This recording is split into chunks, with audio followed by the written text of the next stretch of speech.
No nos conocen, es una fundación que genera oportunidades educativas de calidad para niños, niñas y adolescentes de contextos vulnerables de Uruguay, para que mejoren su aprendizaje y alcancen su máximo potencial. Estábamos trabajando en Uruguay desde hace 24 años y en ese lapso de tiempo hemos invertido casi 20 millones de dólares trabajando con 110 organizaciones y hemos llegado a más de 115.000 beneficiarios. ¿Cómo trabajamos? Perdón.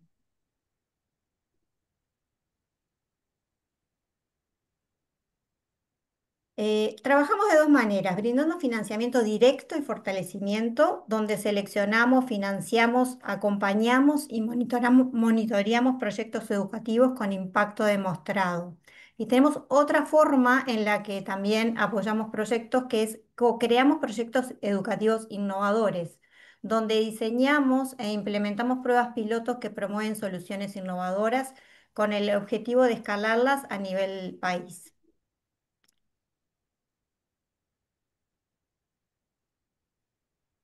Bueno, sigo con el problema de pasar la hoja, perdonen.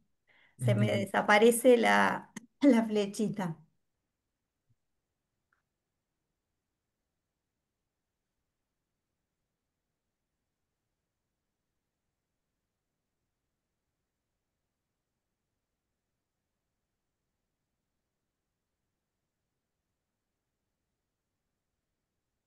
Disculpen, disculpen, disculpen.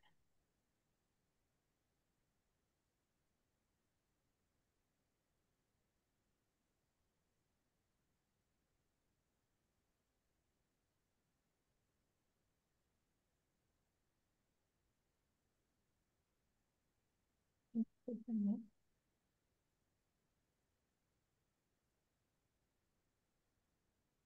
Vamos de nuevo.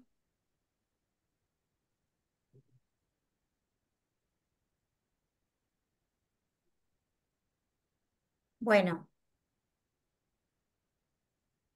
dentro del área de desarrollo docente durante este año, hemos otorgado becas, estamos otorgando becas durante este año, donde tanto Vivian como Ariel son docentes en uno de los diplomas. Estamos otorgando becas para docentes y profesionales de la educación como diplomas y formaciones de más de 120 horas en distintas temáticas: inclusión, alfabetización, aprendizaje de lengua y matemáticas, sus dificultades, primera infancia y liderazgo educativo. A su vez, estamos brindando cursos de actualización, también virtuales en este caso, de entre 15 y 30 horas, en tres temáticas: evaluación para el aprendizaje, que ya arrancó, y tenemos inscripciones abiertas para un programa de lectura y mediación lectora en la primera infancia, y más adelante tendremos un programa de convivencia escolar. Toda la información la pueden encontrar en la página de la fundación, que es reachingyou.org, en el área formación docente. Ahí tienen todas las becas y programas que estamos ofreciendo. También dentro de como hace ya 7 años, estamos entregando, hacemos una convocatoria para docentes para que se presenten al premio Richelieu al docente uruguayo, y esta es la séptima edición, que se entregará el premio el día 28 de agosto y es una linda instancia para reconocer la labor docente. Bueno, y ya de entrada nos metemos en la temática y de quienes voy a presentar, quiénes van a ser los oradores en el día de hoy. Tenemos a Vivian Reigosa, que es doctora en psicología, ha investigado durante más de 3 décadas sobre el aprendizaje y sus dificultades, con numerosas publicaciones en estas áreas. Se desempeñó en el Centro de Neurociencias de Cuba, en el Instituto Nacional de Evaluación Educativa del Uruguay, y fue consultora de la Oficina Internacional Nunca te... para la Educación de la UNESCO, y actualmente es profesora asociada en la Universidad Católica del Uruguay y es asesora académica del Colegio Estela Maris. Integra los sistemas nacionales investigadores tanto de Cuba como de Uruguay, y sus trabajos se ha centrado en generar sinergias entre la práctica docente, la psicología del desarrollo y las neurociencias. También tengo el gusto de presentar al doctor Ariel Cuadro, que es doctor en psicología, postdoctorado en lenguaje escrito y magíster en psicología educacional. Es profesor titular y director del Departamento de Neurociencia y Aprendizaje de la Universidad Católica del Uruguay, donde también fue decano de la Facultad de Psicología y vicerrector académico. Es investigador responsable de la línea de lenguaje escrito e integrante del Sistema Nacional de Investigadores. Es presidente de la Sociedad Latinoamericana de Neuropsicología y vicepresidente de la Sociedad Uruguaya de Neuropsicología. Ha sido consultor de la UNESCO, de la OEI, UNICEF y ANEP, y acreditador universitario en diversos países de la región. Posee numerosas publicaciones académicas. Bueno, yo por acá dejo de compartir y la idea es que el simposio, el coloquio, se organice en más o menos media hora cada exposición y luego para el final dejaremos un lapso abierto para preguntas de los participantes. Así que los dejo a lo que vinieron. Un gusto. Muchas gracias. Muchas gracias, Paula. Bueno, como arranco yo, por lo que acordamos, voy a compartir pantalla. A ver,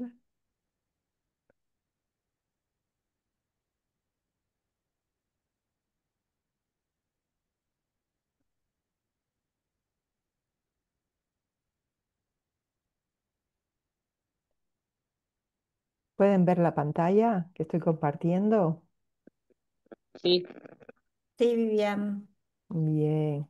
Bueno, en lo que se abre la pantalla completa, a modo completo, agradecer a Reaching You por esta invitación una vez más, porque el año pasado tuvimos el gusto de compartir también con Ariel y con Alejandra Balbi en otro encuentro similar. Agradecer esta invitación y bueno, es un gustazo siempre compartir con un público que está muy interesado en saber o actualizar o sencillamente reflexionar sobre el aprendizaje y sus dificultades, ¿no? Que es algo que nos interesa a mucha gente. Entonces, nada, así quería empezar y todavía no se ha abierto la pantalla completa, así que vamos a ver si lo logramos. Creo que sí. Bien, acá vamos. Perfecto. Un lujo. Bien, pues Ariel y yo nos pusimos de acuerdo hace unos días, bueno, ¿qué hacemos? ¿Sobre qué hablamos? ¿Qué sería interesante para atraer gente a este coloquio, ¿no? Y dándole vueltas al asunto, pensamos, bien, ¿y por qué no hablamos de algo donde las maestras, los docentes en general tienen una gran incidencia que es en la detección de las señales de alerta, de los signos de riesgo, de posibles dificultades en lectura y matemáticas? Capaz que esto es interesante, hacer una actualización sobre este tema y también alertar un poco sobre algo que incide negativamente en el buen uso que se puede hacer de las señales de alerta en el aprendizaje de la lectura y la matemática, que son determinados estereotipos o mitos que a veces nos rondan de una manera bastante habitual y que hacen un poco un efecto que no es para nada positivo en todas las ventajas que tiene conocer a tiempo las señales para poder actuar e intervenir de manera temprana. Y entonces agarramos esas dos, digamos, esas dos condiciones que están relacionadas con el tema del aprendizaje y decidimos, nada, hacer el coloquio con base en en esa temática. Y bueno, vamos a empezar primero recordando un poco, porque capaz que ustedes saben, han estado en otros encuentros donde se ha hablado de señales de alerta, a veces se le dice signos de riesgo, pero han estado presentes y saben también, probablemente han detectado en su rol de maestras, las que son maestras o maestros, han detectado niños tempranamente que tienen algún tipo de señal de alerta para presentar dificultades en los aprendizajes instrumentales, ¿no? Y entonces, pero para recordar las ventajas que tiene, que nunca está de más, podríamos decir que es importante conocer y actuar ante las señales de alerta por varias razones. Una de ellas es que facilita una intervención eficaz y adaptada al estudiante. Por otra parte, es el primer paso para evitar que se vayan acumulando diferentes, digamos que, expresiones de las dificultades que van a empezar a afectar no solo el área instrumental que se encuentre en el foco, ¿no?, del problema, sino también otras áreas que, por supuesto, van a estar relacionadas, dado que matemática y lectura son dos habilidades que usamos para aprender cualquier materia, ¿no? Por otro lado, también permite reducir el impacto negativo, emocional y social que tienen las dificultades de aprendizaje en nuestros niños. Y sabemos que mientras más temprano, pues más rápidamente podemos actuar y podemos eh, limitar ese impacto que tiene sobre la autoestima de los niños, sobre cómo los demás perciben al niño, que es un impacto bien negativo y muy frecuente. Y por otro lado, contribuye a disminuir el riesgo de fracaso escolar, la deserción escolar y algo más que voy a subir esto, perdón, para que se vea mejor, y la exclusión educativa que muchas veces ocurre en estos casos. Por tanto, son todos ventajas, ¿sí? Ahora, ¿qué pasa con los estereotipos? ¿Cómo los estereotipos o los mitos que rondan alrededor del aprendizaje de la matemática, de la lectura, pueden impactar negativamente en estas ventajas que tiene el conocer y actuar lo más tempranamente posible ante las señales de riesgo, ante las señales de alerta, de dificultades en el aprendizaje? Entonces, a ver si me deja pasar, no va a ser que me pase acá. Bien. Acá vamos, les voy a mostrar tres de los, digamos que los impactos más negativos que tienen los estereotipos en la atención temprana a las dificultades de aprendizaje. Primero, los estereotipos contribuyen a minimizar las señales tempranas de alerta. Ahora, cuando empecemos a ver los estereotipos, se van a dar cuenta de una manera muy clara de por qué contribuyen a minimizar las señales tempranas de alerta. Por otro lado, también los estereotipos propician atribuir las señales de alerta a factores que no están directamente relacionados y que son a veces más consecuencias que causa, como puede ser la falta de motivación, como que puede ser la actitud que el estudiante tiene, la motivación intrínseca que tiene para aprender e incluso el género del estudiante, si es niña o es varón. Y como consecuencia, todo esto trae que se puede retrasar o impedir esa intervención temprana que pudiera estar ocurriendo si actuamos rápidamente ante los signos de alerta. ¿Sí? Y entonces, después de este preámbulo donde estamos viendo lo bueno que es detectar tempranamente los signos de alerta y cuáles serían algunos obstáculos que tenemos en el camino para poder detectar tempranamente los signos de alerta, ya vamos a entrar a la matemática. Y después le damos paso a Ariel para que también nos hable de lectura, de leer, ¿no? Entonces, vamos a hablar primero de algunos estereotipos que en el aprendizaje de la matemática que pudieran ser una fuente de interferencia para poder realizar una estimulación y una intervención temprana ante signos de alerta. Aquí les traigo 5 estereotipos que lamentablemente están muy difundidos en la sociedad. Uno de ellos es que ser bueno para las matemáticas es una cualidad o una actitud con la que se nace. Es decir, el que es bueno para la matemática nace, no se hace. Y eso pasa mucho precisamente porque hay una predisposición para pensar de que para saber matemática, para ser hábil en matemática, necesitamos determinadas actitudes especiales, necesitamos tener una manera muy especial de pensar para poder enfrentar todos los desafíos del aprendizaje de la matemática. Y bueno, les puedo decir que hasta el día de hoy no existe ninguna evidencia sistemática que demuestre que esto es cierto. ¿Sí?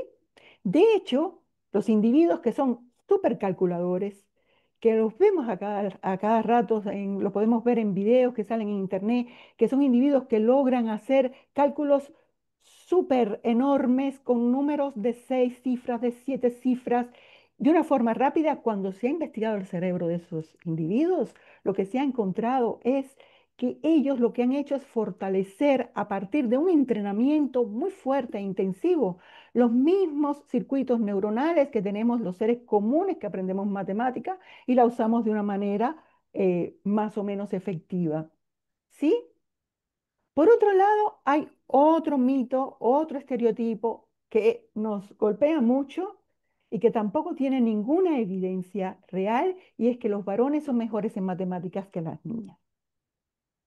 Y si bien a nivel, digamos que anecdótico y a nivel de observación, a veces vemos esto que estoy afirmando acá como un estereotipo, realmente lo que sucede es que hay determinados factores culturales que están haciendo que tengamos, o sea, que propiciemos que hayan actitudes, actitudes con C para la matemática que son diferentes en los varones que en las niñas.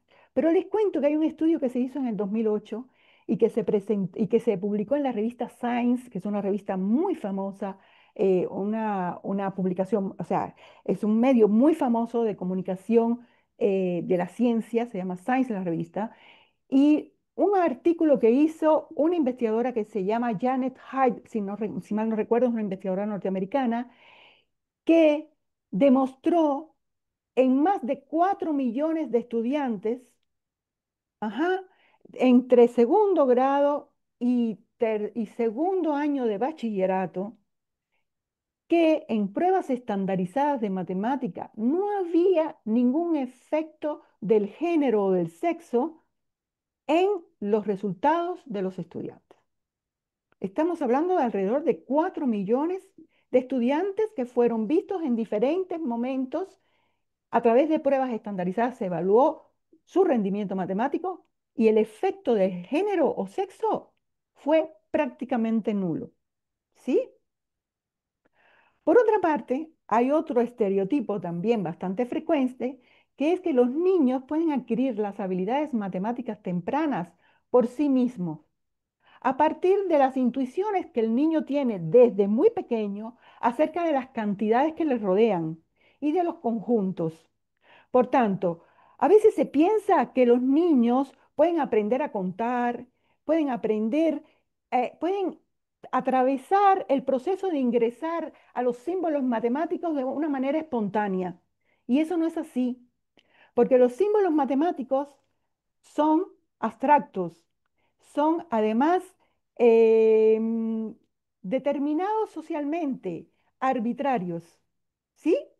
Y por tanto, el niño tiene que aprender, por ejemplo, que el número 5 en su formato arábigo o el número 5 en su formato verbal, 5 como se dice en la palabra, no tiene absolutamente ningún indicio que les haga saber que representan una cantidad o una magnitud de 5 o un conjunto de 5 elementos.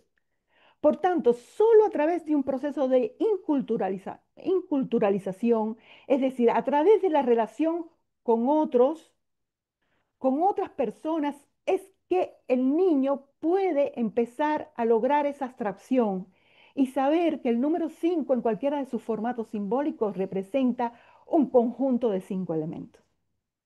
¿Sí? Y ese está muy ligado a otro estereotipo que es bastante frecuente, que en la educación inicial, es decir, en los niños pequeños, la matemática debe enseñarse de una manera, digamos que basada en indagación y en el descubrimiento, y no de forma explícita. Entonces, esto también es un error, porque muchos metaanálisis que se han hecho, sobre todo unos que se han generado en los últimos 10 años, muestran que mientras más pequeño es el niño, más necesidad tiene de una instrucción en la matemática que sea explícita, no de una instrucción basada en la indagación y en el descubrimiento por sí mismo. Por eso es que le decía que estaba muy relacionado con el estereotipo anterior. Y hay otro más, y es el último que les voy a comentar. Promover, este es un estereotipo también bastante extendido, que promover la fluidez en el cálculo a través de actividades cronometradas, lo que hace es provocar ansiedad y rechazo en los niños. Y tampoco existe ninguna evidencia que sustente esta afirmación. Y además, después, cuando veamos a más adelante en la charla, veamos el tema de la fluidez en el cálculo, vamos a ver qué ocurre cuando justamente usamos actividades cronometradas y la usamos de manera correcta. ¿Sí? Bueno, después de haberles hablado sobre estos 5 estereotipos, espero que algunos hayan movido un poco el piso del auditorio que se encuentra ahora acá y después escucharemos las preguntas y los comentarios. Bien, este es el artículo que yo les decía que he publicado en Science que muestra que no hay diferencias entre varones y niñas en los resultados en matemáticas. Ahora, lo que les quiero presentar de una manera breve, ¿cuáles son los pilares fundamentales del conocimiento matemático? Porque es justamente en estos pilares fundamentales del conocimiento matemático donde se centran los signos de alerta temprano para poder trabajar con los niños lo antes posible y evitar que lleguen a una dificultad marcada de aprendizaje en matemáticas. Y para eso les traigo esta diapositiva que un poco está también simulando como bloques, ladrillos que se van organizando para dar lugar a algo. Y en este caso, de manera simbólica, dan lugar a las habilidades y a las competencias en matemáticas. ¿Sí? Y entonces yo le traigo 4 pilares. El primer pilar es el siguiente. El niño, para poder aprender matemática, necesita conocer los símbolos y conectarlos con la representación de las magnitudes de los números. Es importante que el niño, no, ese es el segundo pilar. El primero es conocer los números en su formato oral y en su formato escrito, es decir, arábigo. El niño, al igual que para la lectura, que ahí le vamos a dar toda la palabra a Ariel, no voy a hablar de lectura, el niño necesita conocer los números en su formato simbólico. Necesita recitar 1, 2, 3, 4, 5, 6, 7, 8 y así sucesivamente ir ampliando su rango numérico, ¿verdad? Y necesita también conocer los números arábigos. Ese es el primer pilar. El segundo pilar es que necesita establecer las conexiones o equivalencias entre las diferentes representaciones de los números. Y hay 3 representaciones de los números. La representación de la semántica del número, que sería el equivalente a cuántos elementos hay en un conjunto, la representación del número en su formato arábigo y la representación del número en su formato simbólico.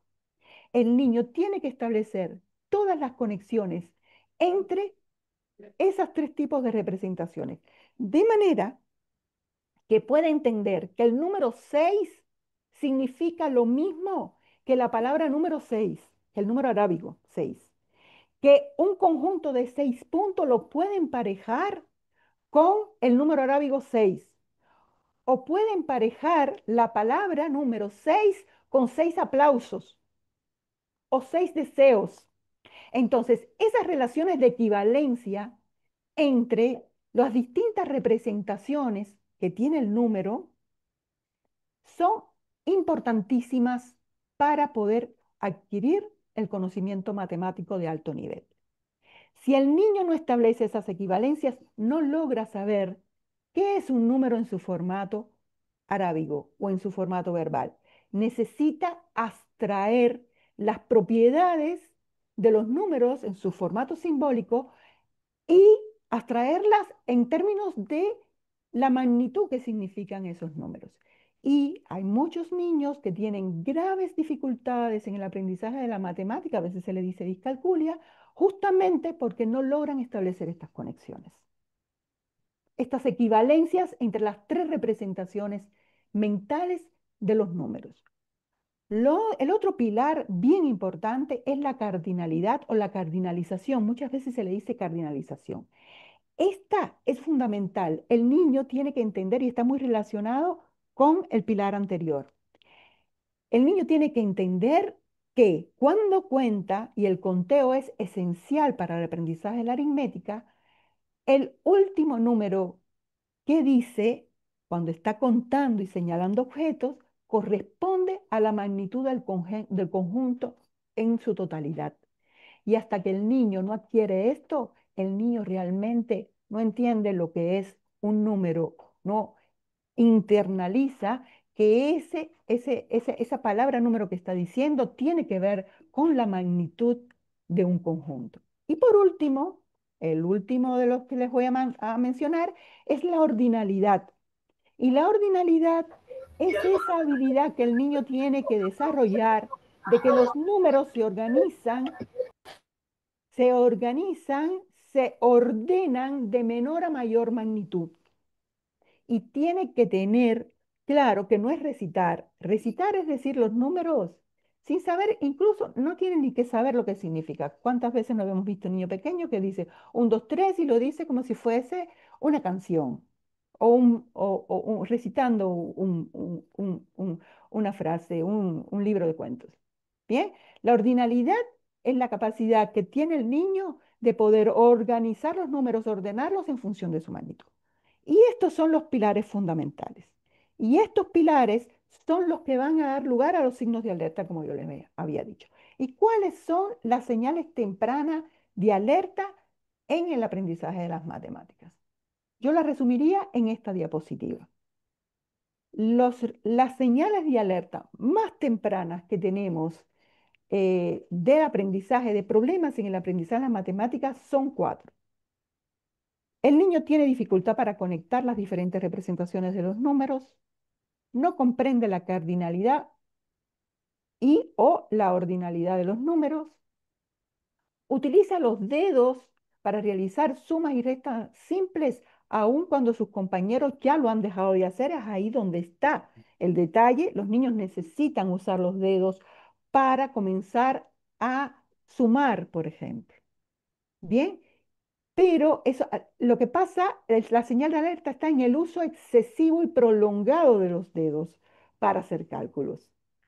Y por último, digamos que otra señal de alerta es que el niño tiene dificultad para construir y recuperar de memoria hechos numéricos básicos.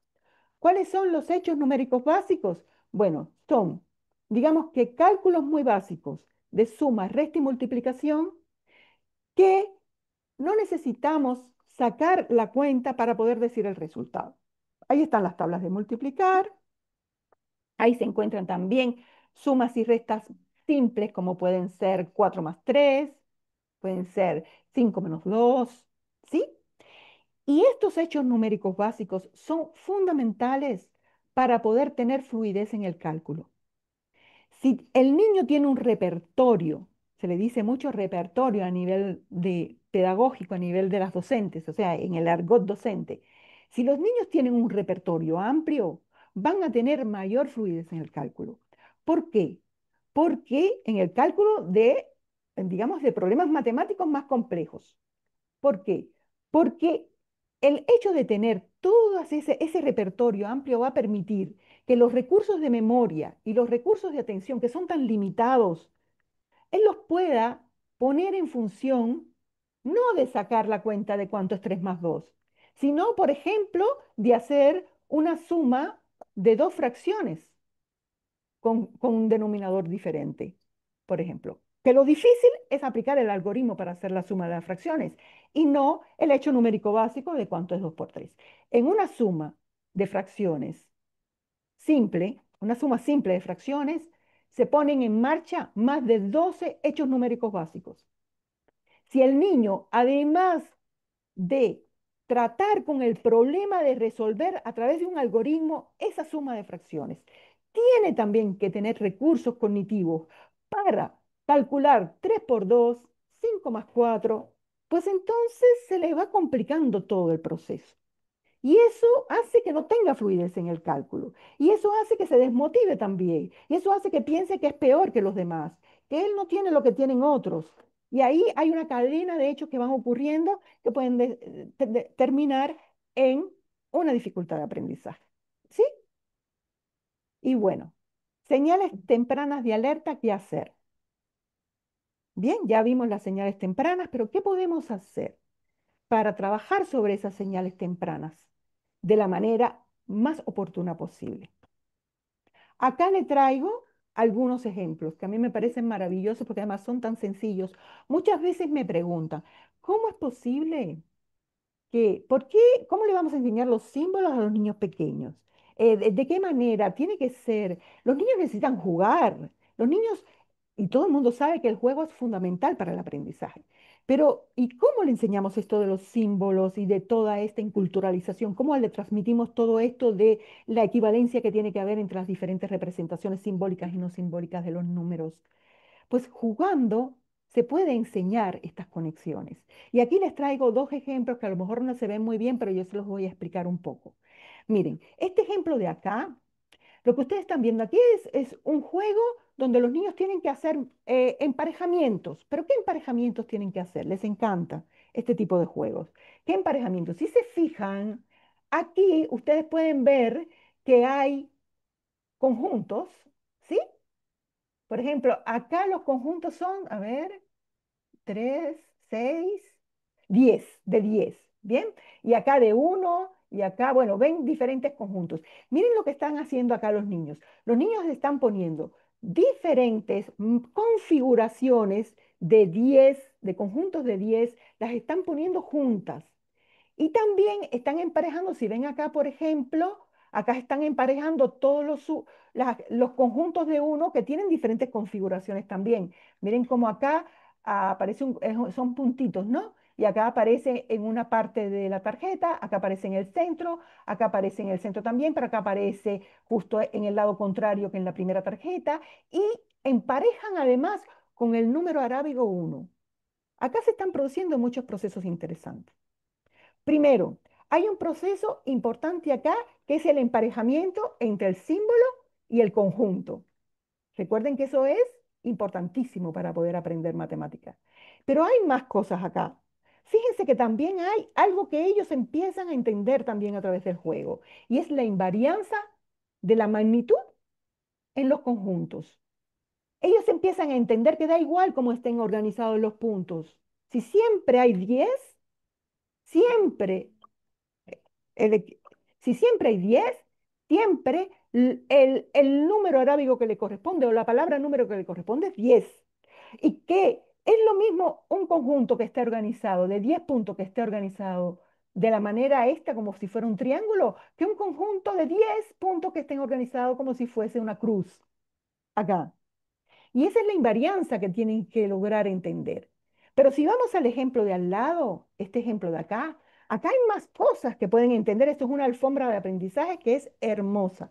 Miren, acá ustedes están viendo en esta alfombra que lo primero que aparecen son los números en su formato de conjuntos, en su formato no simbólico, pero no aparecen de cualquier manera, aparecen organizados de menor a mayor magnitud. Por tanto, ya acá se está trabajando el concepto de ordinalidad. Mírenlo acá. Pero no se está trabajando solo el concepto de ordinalidad en los conjuntos, se está trabajando el concepto de ordinalidad en los símbolos arábigos. Pero no solo se está trabajando el concepto de ordinalidad en los símbolos arábigos, se está trabajando también el concepto de invarianza en los símbolos arábigos. ¿Por qué? Porque capaz que no se nota muy bien, pero lo que ven en esta fila de acá son los mismos números, 1, 2, 3, 4, 5, pero pequeñitos. Bien, por tanto también se está trabajando en la invarianza de los números, que da igual que el número uno sea más grande o más pequeño en tamaño físico, representan lo mismo, un conjunto de uno. Y el 3 representa un conjunto de 3. Da igual que sea un 3 pequeñito físicamente como un 3 enorme. Bien, pero además también el niño acá está entendiendo que los conjuntos se pueden representar de diferentes maneras. Acá están representados en forma de puntitos, acá están representados en formas de rayitas. Entonces, hay un montón de información acerca de los números, de sus conexiones, en función de sus formatos, que son extremadamente importantes para que el niño aprenda lo que es un número y se puede hacer a través de juegos. ¿Sí? Porque esto es clave para poder aprender matemáticas. Lo otro que es importante, que es la cardinalidad o la cardinalización, es cuando el niño está contando, que el niño no le es fácil lograr la cardinalidad. La cardinalidad, como les dije hace un rato, es cuando el niño comprende que el último número que dice cuando está contando un conjunto corresponde a la magnitud del conjunto en su totalidad. Y el niño atraviesa por diferentes etapas para llegar a esto, pero el niño tiene que aprender a contar. Y a veces pensamos que los niños aprenden a contar de una manera espontánea y no hay que poner mucho el foco en eso. O a veces pensamos que ya sabe contar y realmente el principio de cardinalidad no lo tiene adquirido. Por eso hay tres preguntas que yo digo que son las preguntas clave o las preguntas mágicas para saber en qué estadio del desarrollo, de la adquisición del concepto de cardinalidad es el que está presente en el niño. Por ejemplo, el niño tiene, en un primer estadio, tiene que, uno le dice, cuenta hasta el número más alto que puedas. Y no puede llegar a la cardinalidad todavía, porque justamente antes de llegar a contar y saber la cardinalidad del conjunto, el niño tiene que aprenderse una serie numérica y tiene que aprender que esa serie numérica tiene un orden estable que es invariante. No se puede decir 1, 3, 2, 4, 6, 5. Eso no se puede decir. Hay que decir 1, 2, 3, 4, 5, 6. ¿Sí? Por tanto, eso es lo primero que el niño tiene que lograr. Y se le puede preguntar para ver cómo va la serie numérica, que es un recitado. Pero después viene la pregunta mágica, dime cuántos hay. Y ahí, cuando uno le dice al niño, dime cuántos hay, el niño te tiene que decir, si contó, si habían 5 elementos y contó 5, te tiene que decir 5, ¿cierto? ¿Qué pasa cuando los niños todavía no tienen el principio de cardinalidad y uno les hace esta pregunta? Muchas veces te vuelven a contar cada vez que le dices, dime cuántos hay. Le dices, dime cuántos hay, te miran y vuelven, 1, 2, 3, 4, 5. Bueno, pero dime cuántos hay, 1, 2, 3, 4, 5. O sea, no son capaces de dar la respuesta. 5, que equivale al último número que dijo y que por tanto eso significa que es la magnitud del conjunto que contó. Y la pregunta definitoria no es dime cuántos hay, sino dame tanta cantidad de objetos de todos esos que están ahí. Por ejemplo, hay 10 caramelos y tú le dices, dame 5 caramelos de esos que tienes ahí sobre la mesa. Y entonces ahí sí uno puede decir con certeza, si el niño lo logra hacer, que ya tiene adquirido el principio de cardinalidad. ¿Sí?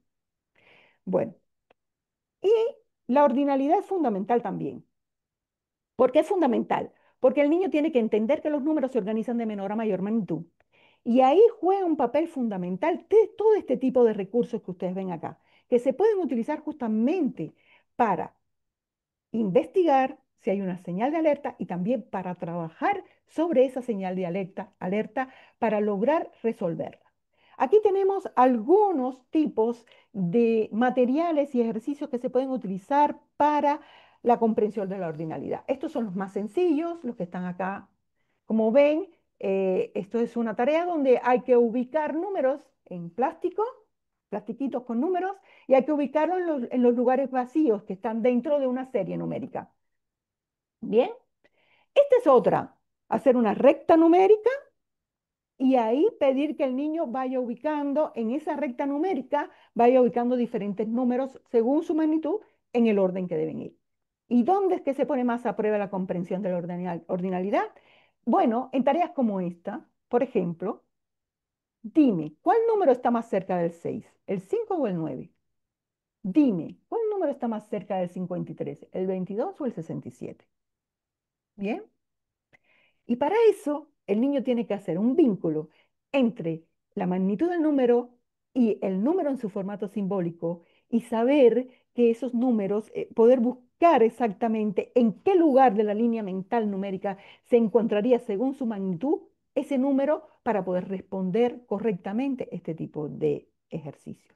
Y por supuesto, las fracciones, que se benefician mucho de la ordinalidad. ¿Por qué? Porque las fracciones rompen con lo que el niño sabe acerca de los números. Y entonces, de los números naturales. Y entonces, uno de los principales problemas que tienen los niños cuando se enfrentan a las fracciones es que por primera vez se encuentran que existen unos números que pueden tener la misma magnitud y sin embargo se escriben distinto, que son las fracciones equivalentes. Y a través de ejercicios de recta numérica como esto que estamos viendo acá, el niño puede determinar, puede darse cuenta que, por ejemplo, estas tres fracciones, un medio, un cuarto y la otra, no la veo acá, y 4/8, representan lo mismo en términos de magnitud, porque se ubican en el mismo lugar en la recta numérica. Y eso es lo que hace que ahora mismo se diga que una de las mejores maneras de que los niños entiendan la noción de fracción es precisamente hacerlo o usar la recta numérica para que entiendan que las fracciones son números con magnitud. ¿Sí? Y ya por último, esta es mi última diapositiva porque Ariel tiene muchas cosas que decir. Bien, vamos a hablar rápidamente de la construcción de hechos numéricos básicos para fortalecer la fluidez en el cálculo. Todas las maestras con las que yo he conversado, y he converso diariamente con muchas maestras y lo he hecho durante muchos años en mi vida, me hablan que están conscientes de que los niños tienen que tener un repertorio de sumas, restas y multiplicaciones para poder ser mejor en cálculo. ¿Sí? Pero acá, ¿qué es lo que yo traigo? Yo traigo algunas estrategias que pudieran justamente beneficiar a esos niños que tienen señales de alerta que tienen que ver con esto, de no tener hechos numéricos, no poder recuperar hechos numéricos básicos de su memoria para poder hacer cálculos con fluidez. Por ejemplo, este sería una estrategia para niños muy pequeños, contar estratégicamente para acceder a esos hechos numéricos. Por ejemplo, enseñar al niño explícitamente que cuando tiene 2 más 3 retenga, perdón, empiece a contar a partir de 3 si está contando con los dedos para poder llegar al resultado, que empiece a contar a partir del mayor y no contarlo todo. O no contarlo a partir del primero que le aparece si se le está poniendo la expresión numérica 2 más 3 en un pizarrón. ¿Sí? Esa es una. La otra es ayudarlos a comprender las relaciones numéricas para poder adquirir esos hechos numéricos básicos. Por ejemplo, que ayudar al niño a entender cómo un hecho numérico básico está relacionado con otros. Por ejemplo, 5 más 5, 6 más 4, 7 más 3, 8 más 2, 9 más 1, todos llevan al mismo resultado. ¿Sí? Otra es desarrollar anclajes numéricos básicos. Por ejemplo, usar números anclas, como pueden ser los múltiplos del 5, los múltiplos de 10, y a partir de esos múltiplos construir hechos numéricos que se derivan de ese. Lo otro es, y este es muy importante porque además está señalada como una sugerencia que tiene muy alta evidencia, una evidencia muy fuerte, que es implementar prácticas espaciadas de recuperación de hechos numéricos básicos con retroalimentación inmediata. Las dos cosas juntas, no una separada de la otra. Prácticas espaciadas, ¿qué quiere decir? Sistemáticamente, dejando un tiempo, pasar un tiempo entre una práctica y otra, repasar, trabajar con hechos numéricos básicos. No trabajar media hora con hechos numéricos básicos, 10 minutos con hechos numéricos básicos, 5 minutos, suma, resta, multiplicación, cualquiera de ellas. Pero importantísimo, dar retroalimentación inmediata. No esperar, porque es la manera que tienes de hacer que se consolide en la memoria ese hecho numérico básico. Si no das retroalimentación inmediata, el niño no construye el hecho numérico básico correctamente. Y por último, a las actividades cronometradas no se les puede tener miedo. Lo que hay es que saberlas utilizar bien. Bien, cualquier actividad cronometrada, o sea, que se haga contra tiempo, contra reloj, necesita primero tener bien el objetivo. Bien, el objetivo de mejora, ¿cuál es? Dar la retroalimentación en tiempo real y hacer un aumento sistemático y paulatino de la complejidad de los ejercicios que se están poniendo para hacer contrarreloj. ¿Sí? No es hacer ejercicios en una hoja de trabajo y pongo acá en un minuto a ver cuántos haces, sino hacerlo con estos criterios que yo les estoy diciendo. Y también hay mucha evidencia que muestra que esto fortalece el repertorio de hechos numéricos básicos. ¿Sí? Y bueno, hasta acá, todo lo que tiene que ver con matemática, le doy el turno ahora a Ariel. ¿Sí? Perdón, Muy Ariel, bien. no me demoré Muchas, mucho. Bueno, Muchas perdón. gracias, Vivian. Por muchas favor, gracias. voy, Muchas dejo gracias. de compartir. Muy bien.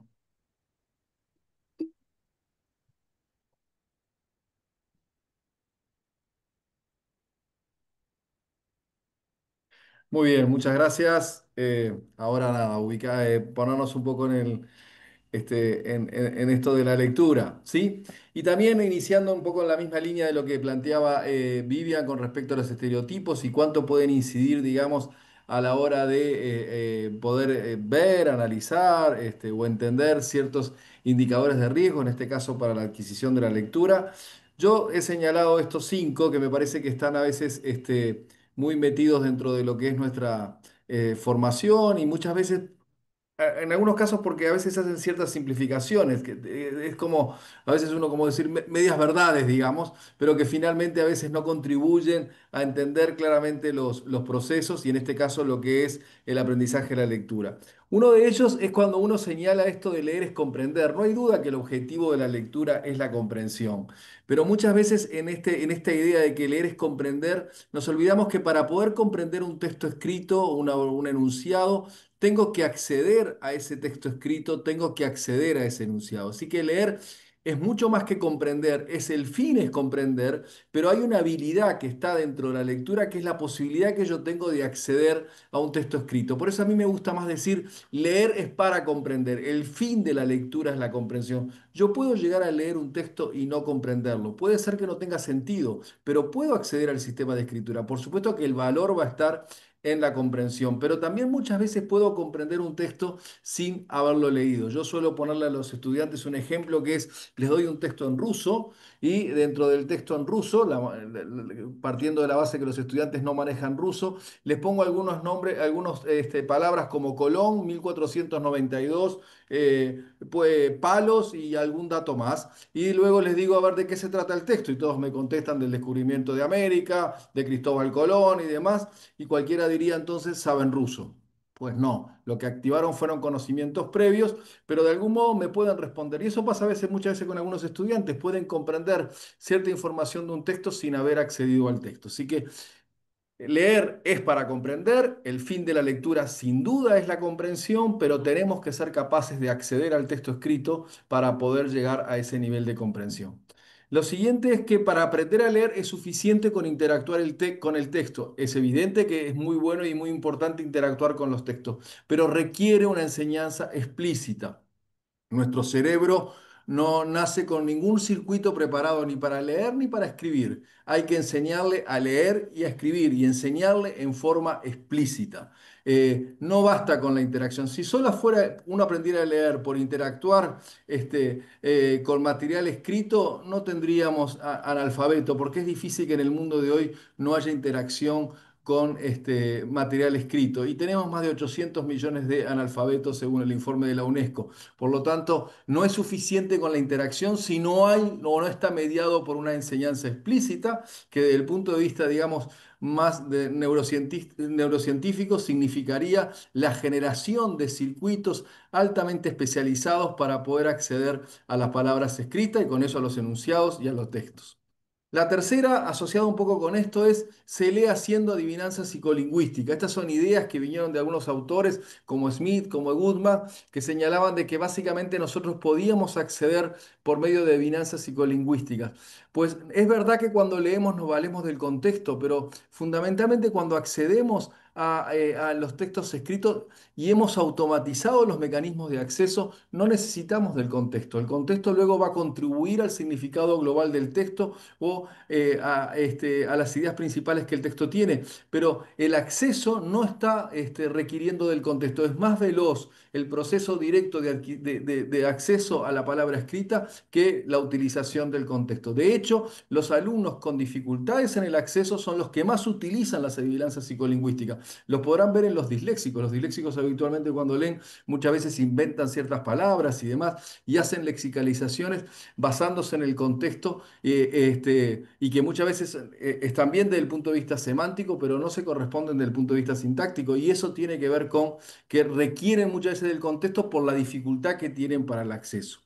La cuarta es que las dificultades en lectura son consecuencia de problemas emocionales. Ciertamente los problemas emocionales siempre inciden en todo proceso de aprendizaje. pero no hay que reducir, digamos, los problemas en lectura a problemas emocionales.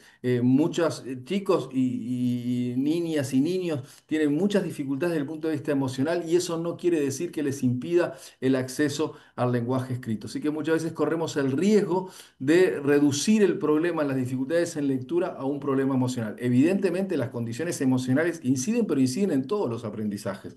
No es que sea selectivo para la lectura y no para la matemática o para lo otro, ¿no? Sino que si hay problemas emocionales vamos a tener incidencia, pero no siempre eso va a explicar que haya problemas con respecto a la lectura. Y finalmente, algo que ha sido a veces frecuente, incluso acá llegaron en un momento incluso a venderse hasta lentes para los disléxicos y demás, es reducir la dislexia a un problema visual. La dislexia, el sustento de los problemas específicos para el acceso a la lectura tienen que ver con aspectos vinculados a la fonología.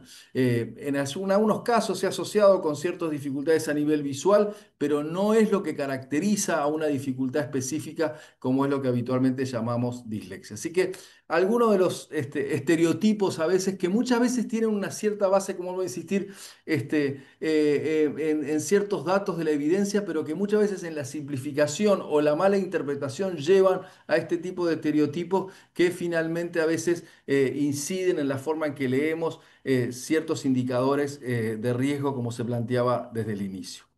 ¿Cuáles son entonces las condiciones necesarias en base también a esto de los estereotipos para la adquisición de la lectura? Ahí me gusta señalar cuatro grandes condiciones. Por un lado, supone el lenguaje oral. El aprendizaje de la lectura se sustenta en el lenguaje oral.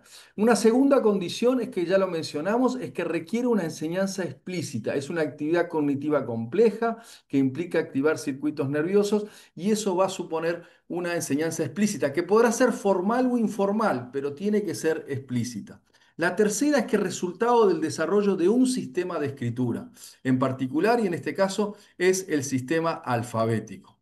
Y la tercera condición importante es que requiere tiempo. Hay que automatizar procesos y adquirir estrategias. Y eso requiere tiempo, tiempo pedagógico, tiempo de trabajo, de práctica y demás. Por esto mismo, porque se requiere automatizar ciertos procesos y no se automatiza lo que no se practica y además requiere también la adquisición de ciertas estrategias.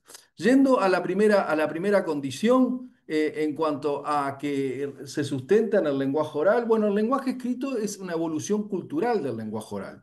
De hecho, si uno mira en la historia de la humanidad, el lenguaje escrito surgió bastante después que la humanidad ya tenía un gran desarrollo de la oralidad. El lenguaje escrito tiene unos 5.000 años, así que imagínense, yo suelo poner el ejemplo que decía un autor que decía, si yo pusiera la historia de la humanidad en un año, el lenguaje escrito surge aproximadamente por el 26 de diciembre, para dar una idea de bueno, lo mismo pasa desde el punto de vista del desarrollo individual, desde el punto de vista ontogenético. Los niños van a adquirir el lenguaje escrito una vez que han alcanzado ciertos niveles de desarrollo a nivel del lenguaje oral. Sin oralidad no hay lenguaje escrito, por eso se dice que el lenguaje escrito es una expresión cultural, digamos, que se da a la humanidad habiendo desarrollado el lenguaje oral. Y cuando hablamos del lenguaje oral, hablamos del manejo de la gramática del lenguaje, hablamos del vocabulario, hablamos de la capacidad de razonamiento verbal, que en el fondo es lo que da sustento a la capacidad inferencial, y por supuesto los conocimientos que la persona va adquiriendo a lo largo de sus distintas experiencias de aprendizaje, incluido en eso el conocimiento literario, los géneros literarios, etcétera, todo aquello que hace ese bagaje desde la oralidad que va a contribuir al lenguaje escrito, desde el acceso a la comprensión. Solamente les pongo este ejemplo para que lo vean. Estos son dos imágenes cerebrales. La de abajo corresponde a una persona analfabeta y el de arriba corresponde a una persona alfabetizada. Si ustedes observan, de este lado, hacia la izquierda está el hemisferio izquierdo, el otro el hemisferio derecho. Si ustedes observan, la persona no alfabetizada puede perfectamente reconocer caras, y ahí ustedes podrán ver en azul la activación a nivel cerebral en el momento que está haciendo el reconocimiento de una cara, el reconocer también figuras, imágenes, como puede ser la casa, también se activa en estas zonas a nivel cerebral que permite el reconocimiento de esas imágenes, como también de figuras, como pueden ver en celestito. Pero a diferencia del de arriba que es alfabetizado, no se activa esta zona roja que ustedes ven acá, que es la que permite el reconocimiento de la palabra escrita. Bueno, esa zona que está acá es la que nosotros tenemos que generar a partir de una enseñanza explícita. Nosotros no venimos con esa área activada, tenemos que, como dice un autor de ANT, tenemos que reciclar neuronas para que ahora se especialicen en el reconocimiento de la palabra escrita. Lo mismo ocurre con los números. Requiere de una enseñanza explícita, requiere que nuestro cerebro se active. Y no hay forma de activar circuitos si no es con una presentación sistemática, intensiva y con mucha práctica. Porque como digo yo, generar circuitos neuronales es como generar un surco. Hay que ir y venir varias veces para que eso quede marcado en nuestro cerebro. Así que esto es un buen ejemplo de por qué decimos que requiere una enseñanza explícita. Vuelvo a decir, formal o informal, porque muchas veces en la casa, en el ambiente familiar, y de hecho sabemos que los contextos alfabetizadores juegan un rol muy importante en el aprendizaje del lenguaje escrito, particularmente en nuestro país. Si ustedes vieron el último informe del Instituto Nacional de Evaluación Educativa 2023, que confirma lo que ya había planteado ERCE en el 2019, el impacto que el sistema escolar tiene nuestro para explicar el aprendizaje de la lectura y también de la matemática es de en torno del 20%. El 80% de los niveles de alfabetización que alcanzan nuestros alumnos en tercero y sexto de primaria no está debiendo, no, está de, no se corresponde con lo que es el propio sistema escolar. Está dependiendo de otras variables extraescolares que inciden en los procesos de alfabetización, como es el involucramiento de la familia, como es las expectativas de la familia desde el punto de vista educativo y particularmente las prácticas alfabetizadoras que tienen la familia. Así que por eso digo que puede ser formal o informal. Por otro lado, ¿qué significa acceder a un sistema de escritura como el nuestro? Que es un sistema de escritura alfabético fónico. Si ustedes tienen, yo suelo usar este ejemplo, algunos ya capaz que me lo ha visto, digamos, pero me parece que es bastante gráfico de lo que supone adquirir un sistema de escritura alfabético fónico como el nuestro. Si yo les pido que lean esto, seguramente y harán esfuerzo por intentar ver cada símbolo a qué, pero bueno, no hagan esfuerzo ninguno porque en realidad son absolutamente arbitrarios. Ahora, si yo les digo a ustedes que son arbitrarios hasta esto, hasta este momento en que yo les voy a decir esto, si yo les digo a ustedes, miren, el que está más a la izquierda de su pantalla se llama M y suena como M. El de al lado se llama E y suena como E. El siguiente se llama S y suena como S. Y el siguiente se llama A y suena como A. Ahí ustedes ya me pueden decir qué dice ahí. Me van a decir seguramente mesa, yo les diría, no, no, es a. Y entonces lo que les voy a decir también es que es me y sa es a, y entonces ahí dice mesa.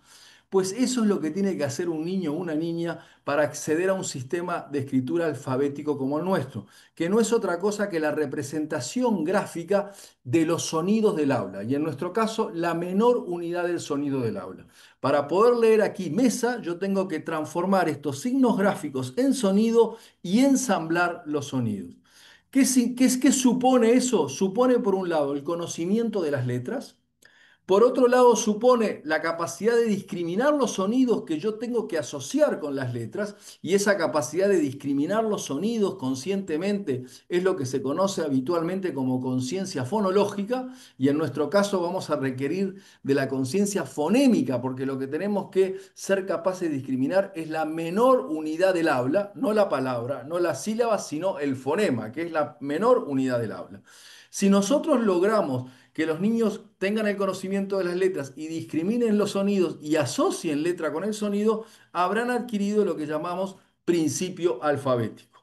Y la otra condición que necesitamos es que hagan lo que se llama un ensamblaje fonológico. Ustedes verán muchas veces que los niños son capaces de hacer la transformación grafema sonido, grafema fonema, pero les cuesta el ensamblaje. Van leyendo a.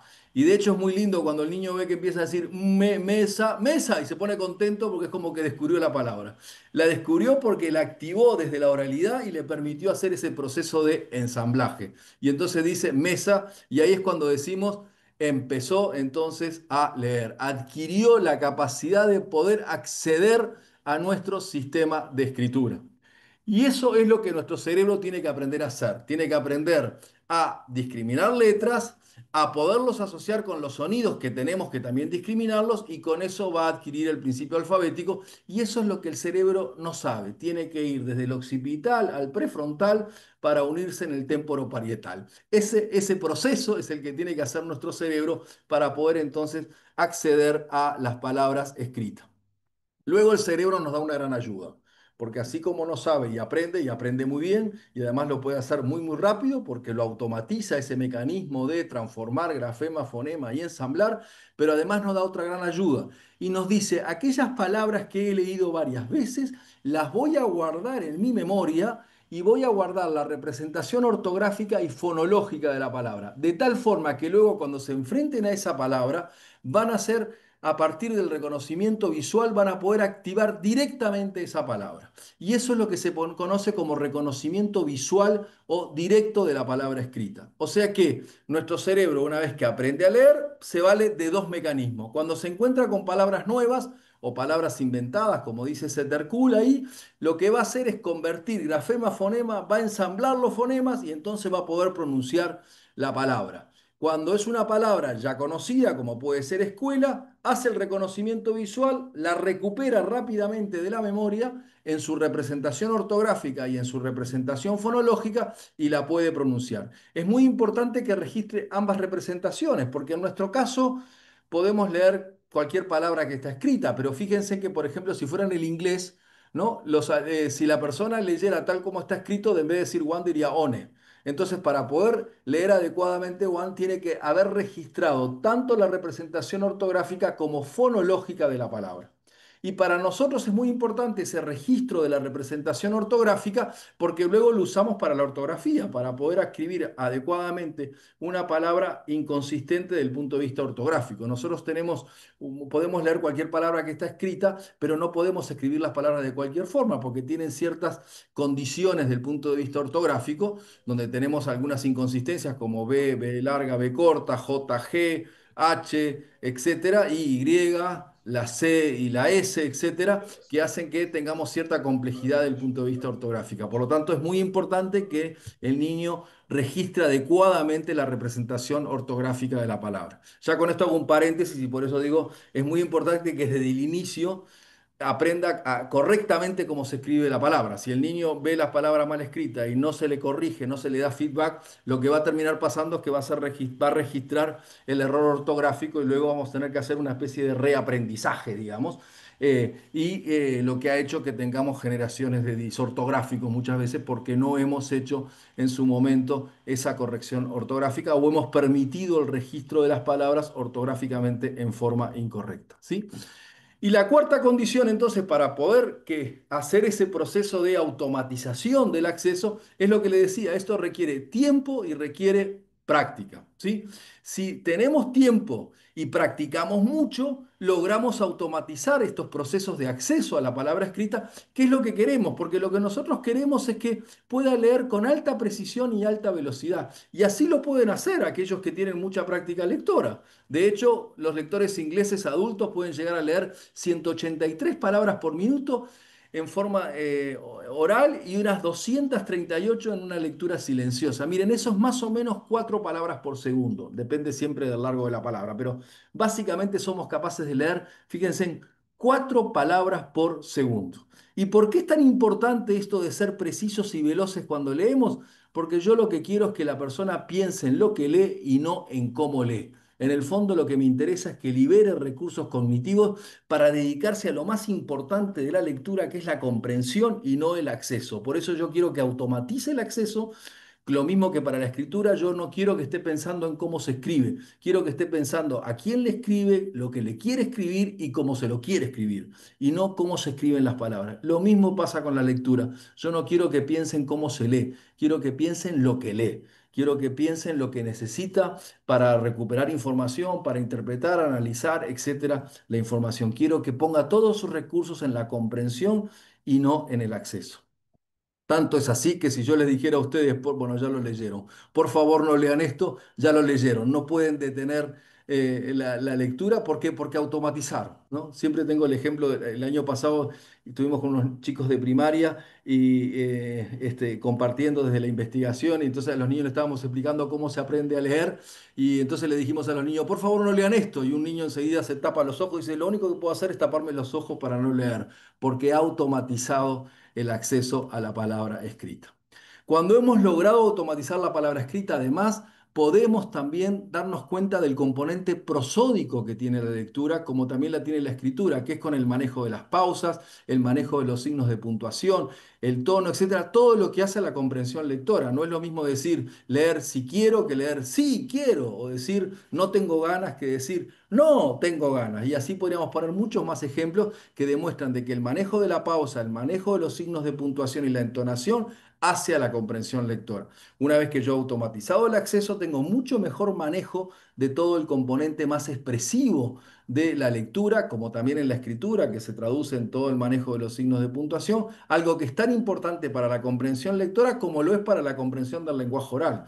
¿No? Nosotros nos valemos mucho de la prosodia, del tono, del ritmo, para comunicarnos oralmente y hacernos entender del punto de vista oral. Y finalmente, también como les decía, requerimos tiempo porque en la medida que se avanza en la lectura, requerimos tiempo para lo que es, digamos, las estrategias de lectura, las estrategias que utilizamos antes de la lectura, cuando hacemos, por ejemplo, anticipación de un texto, etcétera, o estrategias que utilizamos durante la lectura, cuando hacemos monitoreo, o cuando hacemos un subrayado, cuando hacemos un esquema para sacar las ideas principales, o marcamos las palabras clave, etcétera. Y también después de la lectura, cuando evaluamos, entendí, no entendí, qué es lo que no entendí, qué palabras no conozco el significado, etcétera. ¿Sí? Finalmente, entonces, si uno va desde el punto de vista de cuáles pueden ser los grandes indicadores de riesgo, bueno, los grandes predictores para el aprendizaje de la lectura son, por un lado, el vocabulario, que es expresión, digamos, de lo que es el lenguaje oral. Fíjense que un niño a los 6 años ya maneja la gramática del lenguaje y maneja unas 2.500, 3.000 palabras. Así que ya tiene un buen bagaje para poder comprender un texto. Ciertamente ustedes, por ejemplo, con los años de escolaridad que tienen, manejan entre 50.000 y 70.000 palabras. Así que imagínense el salto que damos entre las 2.500, 3.000 palabras, 4.000 palabras que puede manejar un niño de los 6 años y las 50.000 o 70.000 palabras que maneja un adulto escolarizado. Ese salto tan grande entre las 4.000 y las 50.000 se lo deben al lenguaje escrito. Las personas acrecentamos el lenguaje oral gracias al lenguaje escrito. Es como que el lenguaje escrito se sustenta en el lenguaje oral para desarrollarse, pero luego le devuelve con creces al lenguaje oral la ayuda que le dio para desarrollarse con el vocabulario, que es mucho más que tener palabras para comunicarnos. Es la posibilidad que tenemos de conceptualizar el mundo, la realidad, el mundo que nos rodea, nosotros mismos, y no se olviden que el pensamiento no es otra cosa que juicios de conceptos. Así que cada vez que tenemos más vocabulario, tenemos más posibilidades de conceptualizar y con eso tenemos más insumos para poder pensar. Así que mejora e incide en nuestra forma de pensar. El otro gran predictor, como le decía, es la conciencia fonológica, porque tenemos un sistema alfabético, y si es un sistema alfabético, es un sistema en que representamos gráficamente los sonidos del habla. Para poderlos representar gráficamente, yo necesito poder discriminarlos. Y finalmente tenemos que hacer explícita esa relación entre fonemas y grafemas. Como decíamos, el cerebro no tiene ningún circuito que une letras con sonidos. Nosotros tenemos que generar esos circuitos y eso es resultado de una práctica y de un trabajo explícito. ¿Sí?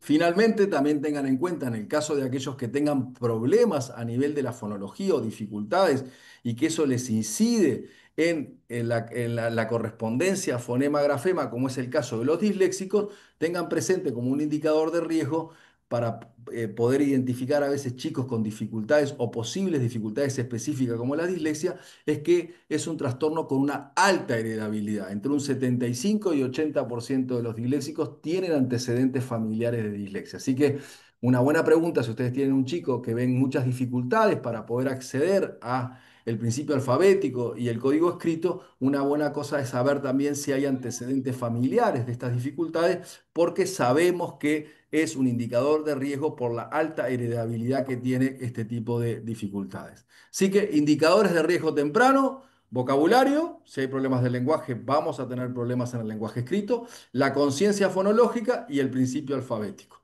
Cuando ya están más avanzados, cuando ya accedieron de algún modo al principio alfabético, aunque sea con dificultad, el gran indicador de riesgo es cuando vemos que la lectura de palabras o lectura de palabras inventadas o desconocidas para él no logra precisión y no logra velocidad. Comete errores, inventa palabras, es impreciso y sobre todo lo hace lento. En un sistema como el nuestro de escritura, a veces los chicos logran cierta precisión a costa de mucha lentitud. Son muy lentos. Es lo que llamaba Wimmer disléxicos de velocidad. Digamos, tenemos mucha dificultad en este proceso de automatización. Así que si ustedes observan que con la práctica sistemática sigue teniendo dificultades en precisión, pero particularmente en velocidad, es un indicador de riesgo de que está habiendo dificultades en el acceso a la lectura. Y también esas dificultades en el acceso a la lectura se transfieren en la escritura de palabras y por eso cometen frecuentemente muchos errores ortográficos. Así que cuando vemos muchos errores ortográficos y esos no son resultado de no haber tenido un aprendizaje en la ortografía y sobre todo errores como sustituciones de letras, omite letras, suma letras, invierte letras, altera letras o segmenta palabras o junta palabras que tendrían que estar separadas, bueno, son una señal de alerta de que probablemente estemos teniendo problemas significativos en el aprendizaje del lenguaje escrito. Así que en definitiva, esto nos dice también qué podemos trabajar o cómo podemos intervenir. En etapas tempranas, la conciencia fonológica es entrenable. Nosotros podemos incidir en que tenga un mejor manejo de esa discriminación de los sonidos si los trabajamos explícitamente y lo mismo si tenemos que trabajar en forma explícita el acceso a nuestro sistema de escritura, que no es otra cosa que el principio alfabético. Por otro lado, cuando ya están más avanzados, tenemos que lograr mejorar la fluidez lectora. Es un aspecto importante y es uno de los más reticentes a las intervenciones y eso requiere práctica. Yo lo que necesito es que logre automatizar el acceso. Por supuesto que luego también hay aspectos vinculados más a la comprensión lectora, como es el vocabulario, como es el razonamiento verbal, como es el manejo de los géneros textuales, que va a incidir en el fin de la lectura, que es la comprensión. Y lo otro que les quiero decir también es que siempre que intervengan, utilicen la escritura. La escritura fortalece la lectura como la lectura fortalece la escritura. Trabajar lectura y escritura juntos es muy importante porque la escritura nos permite, y sobre todo la escritura a mano, acaba de salir un artículo que insiste mucho en las primeras etapas iniciales del rol que juega la escritura a mano justamente para poder aumentar nuestro registro ortográfico de las palabras y con eso también nuestro registro fonológico. Así que siempre valernos de la escritura es muy importante. Pero recuerden, el punto acá está en la práctica. Requerimos tiempo para practicar porque hay que automatizar procesos y también generar, poder adquirir también mejores estrategias. Muchas gracias y ahora sí, dejamos abierto para preguntas.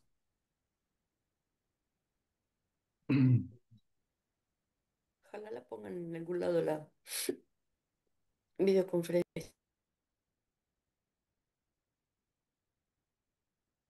Buenas tardes, aquí Muy buenas. Valeria de la Fundación Reaching You. Muchísimas gracias a todos los que se sumaron y todas.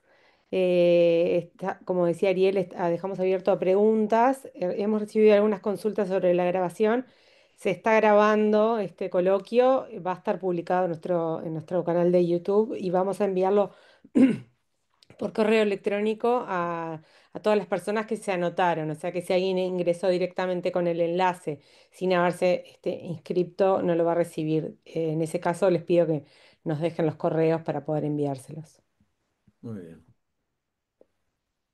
Pero ahora vuelvo a abrir el espacio ¿Alguna para las pregunta? preguntas, a que se animen.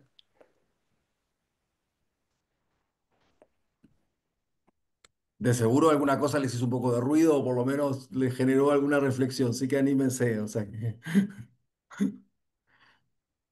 Comienzo yo con la pregunta A porque ver, perfecto. me quedaron cosas haciendo ruido, es cierto.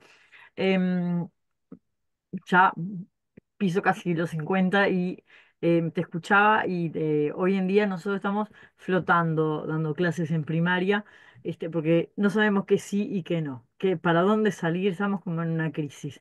Em, ¿Qué, con lo que has estudiado en el lenguaje y todo eso, Cuando nos enseñaban a nosotros era el método natural. Yo recuerdo a mi maestra de primero intacta y aprendí a leer en primero y este, ¿qué método? ¿Hay algún método que hoy en día no se usa y el niño podríamos volver a los viejos métodos como es el método natural, por ejemplo, para que el niño alcance la lectura o no? Yo tengo niños en quinto año que no saben leer Sí, y obviamente sí, la sí, estructura cerebral de un niño de quinto año no es la misma que la de un niño de primero o de inicial, como tenés el sobreestimulado que lee en 5 años sí, y sí, comprende lo que lee.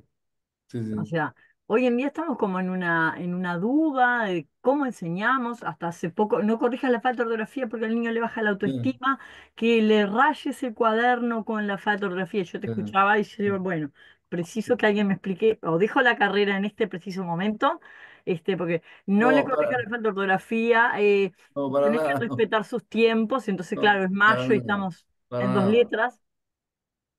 A ver, a ver, hay suficiente evidencia que la enseñanza del lenguaje escrito requiere de metodologías fónicas, que son las más tradicionales. Pero en cuanto a cómo se aprende el lenguaje, otra cosa es el componente didáctico de cómo aprendemos del punto de vista didáctico, qué prácticas didácticas utilizamos para que se dé el proceso del lenguaje escrito. Quiero decir, yo aprendí a leer con el la rueda a rueda.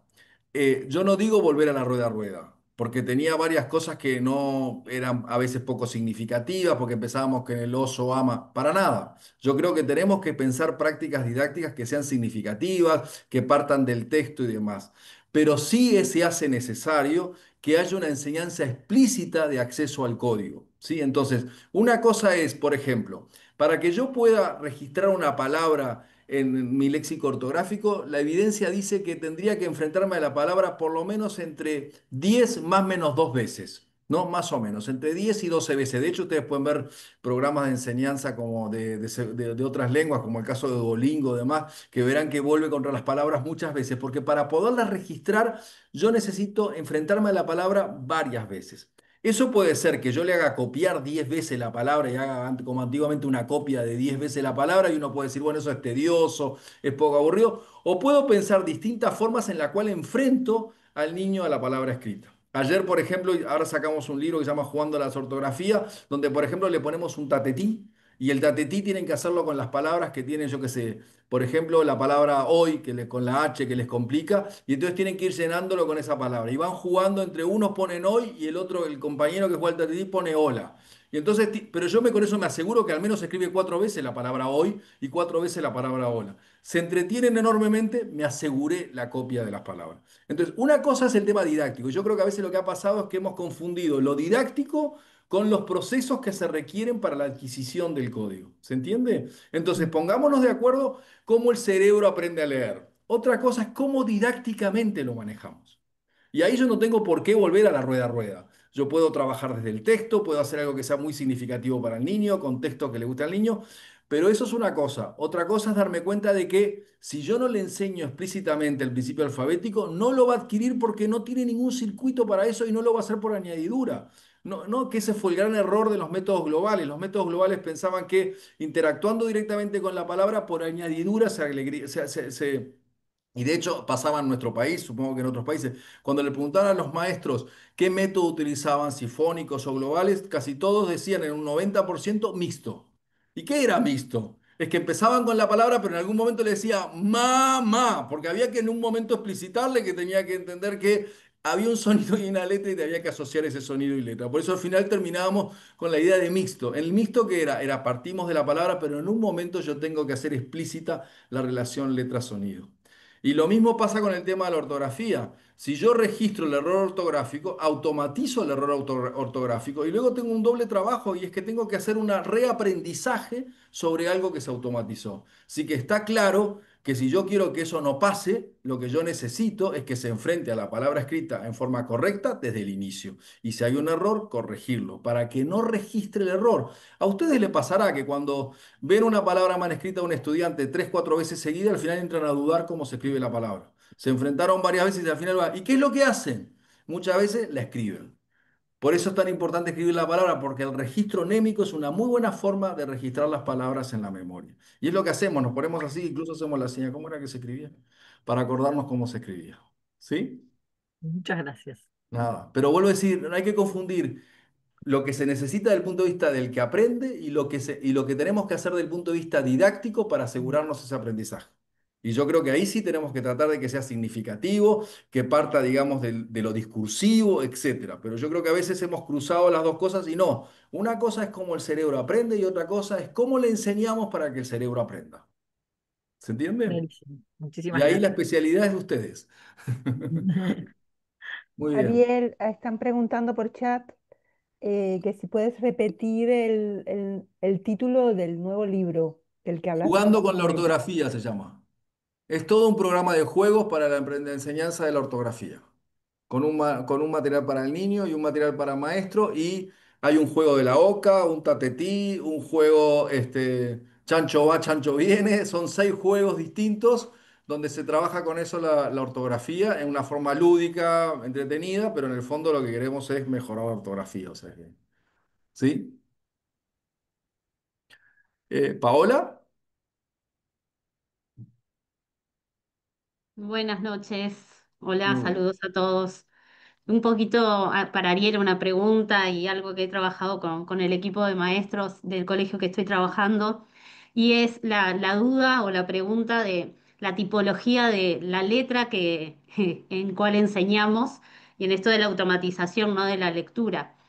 Y ese pasaje que tenemos de educación inicial con un fuerte peso en la imprenta mayúscula, y de un momento a otro una transición y el mundo lleno de textos en imprenta minúscula, y docentes con formación y grandes fortalezas en cursiva.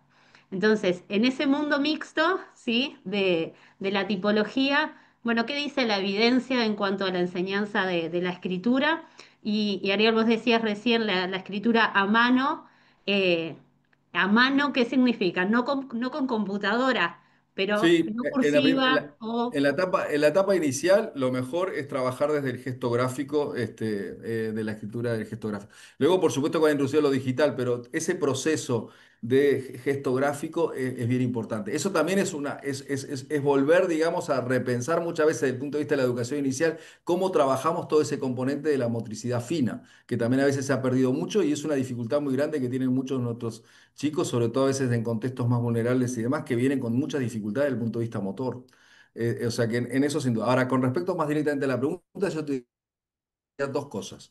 Lo que la evidencia dice es que, del punto de vista de los procesos, no hay ninguna dificultad de que se inicie de entrada con la cursiva. No es que haya un tema al revés, o sea que no se le puede atribuir de que no están preparados. No, si han manejado cierto nivel de motricidad y por supuesto ha habido desde la inicial un cierto manejo de lo que es la muñeca y demás, y no que tengan que hacerlo desde el brazo, sino que lo hagan desde la muñeca y demás, no hay ninguna razón por la que no se pueda iniciar desde la cursiva. Y la otra, si me preguntás, y también hay evidencia suficiente, la letra cursiva tiene varias ventajas sobre la script. Desde el punto de vista de la fluidez, desde el punto de vista de la discriminación de las letras, tiene varias ventajas y favorece mucho más la cursiva que la otra. Así que yo siempre digo, termina siendo una decisión de política educativa. No le pongan eso a los procesos. Los procesos no dan razón de eso. No es que del punto de vista del desarrollo del niño y madurativo del niño es mejor. No, eso no se lo pongan al niño porque no es así. Si la institución decide hacer eso, es por una decisión de política educativa.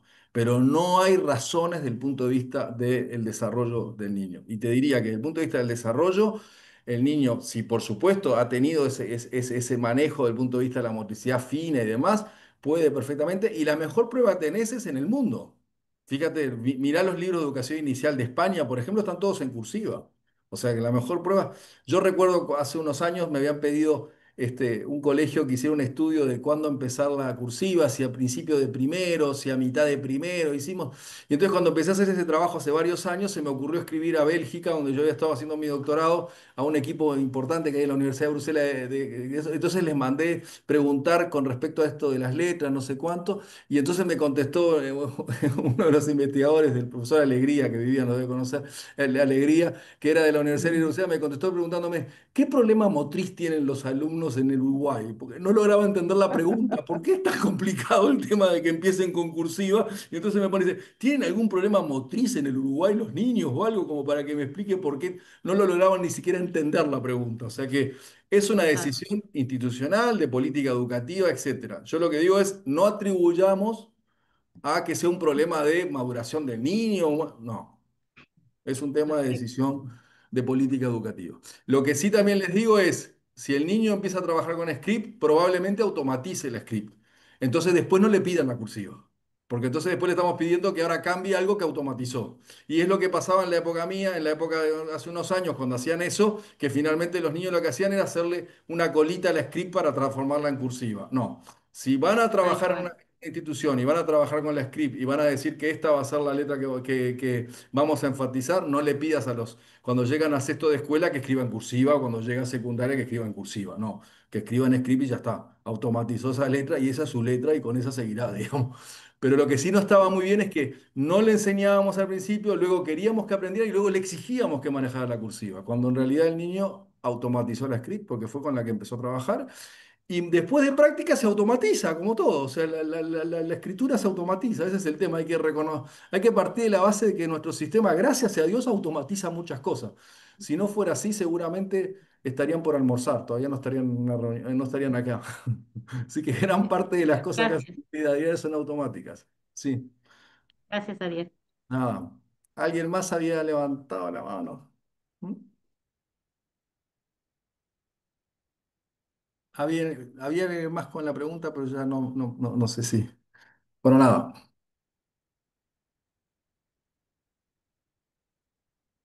Hay una pregunta en el chat. Sí, hay una pregunta en el chat.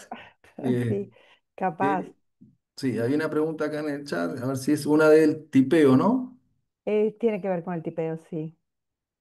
Sí, a ver, evidentemente luego seguramente, y es una gran ventaja, va a trabajar con el punto de vista digital. Yo siempre digo, es en la parte inicial y demás, el gesto gráfico tiene varias ventajas. Luego, por supuesto que va seguramente a utilizar, digamos, el tipeo y demás. O sea que eso vamos camino a eso. El tema es lo que nos permite o cuánto contribuye, sobre todo en esta etapa inicial de acceso, el registro en base al gesto gráfico. Por esto que les digo, porque fíjense, ya lo decía Brunner cuando hablaba de las representaciones mentales, decía, además de la icónica y la verbal, la primera representación mental, decía, era la representación en activa. Los niños empiezan, digamos, sus primeras representaciones son motoras, digamos, en cuanto a los movimientos, digamos, ¿no? Registra mucho lo motor. Bueno, es valernos de esa capacidad de registro motor que lo usamos nosotros cuando no nos acordamos de un número, muchas veces digitamos, muchas veces nos valemos de lo motor justamente para facilitar el registro. Bueno, el gesto gráfico tiene esa posibilidad. Por supuesto que luego va a pasar a trabajar con lo digital y estupendo también y así va a ser. O sea, que vivimos en un mundo digital y por lo tanto eso va a ser. Y que además tiene grandes ventajas también porque nos facilita mucho también las correcciones, la vista de errores, tiene varias ventajas. Laura, Hay una Sí, pregunta también. doctor, perdón. sí. No, Laura, por favor. Después hay una pregunta sobre matemática. Ah, bueno. Bueno, pero Pero Laura, si por querés, a favor, ver, Laura, Laura. si querés, Vivian, hacer la respuesta matemática para usar y luego vamos a Laura. ¿Te parece, Laura? No, no, Laura primero, que tenía su mano levantada. Ah, bueno. Laura, Porque esta quedó acá en el chat, pero como estoy mirando el chat, claro, no la vi. Laura, Laura. Bien, me quedó la duda cuando usted habló de lo de la dislexia, Mm, que hace poco tuvimos un entrenamiento y se dieron distintos recursos con el teclado con letra agrandada, mm, ¿y a qué hace referencia, por ejemplo, cuando no es necesario que se utilice eso o si se puede utilizar varias cosas? Porque tengo dos disléxicos y a mí, por ejemplo, me formaron como o sea, me enseñaron, me dieron diferentes recursos para que yo pueda usar para esos dos chicos que tengo en bachillerato que mm. son, qué Sí, a ver. horrible, que me dicen que no, obviamente no utilizo la palabra son disléxicos, no, estoy hablando ahora porque estamos acá en el curso. Tenés que utilizar justificado, lectura fácil, confunde la letra al leer. Después cuando hablo con el chico me dice, no, yo esta letra la entiendo.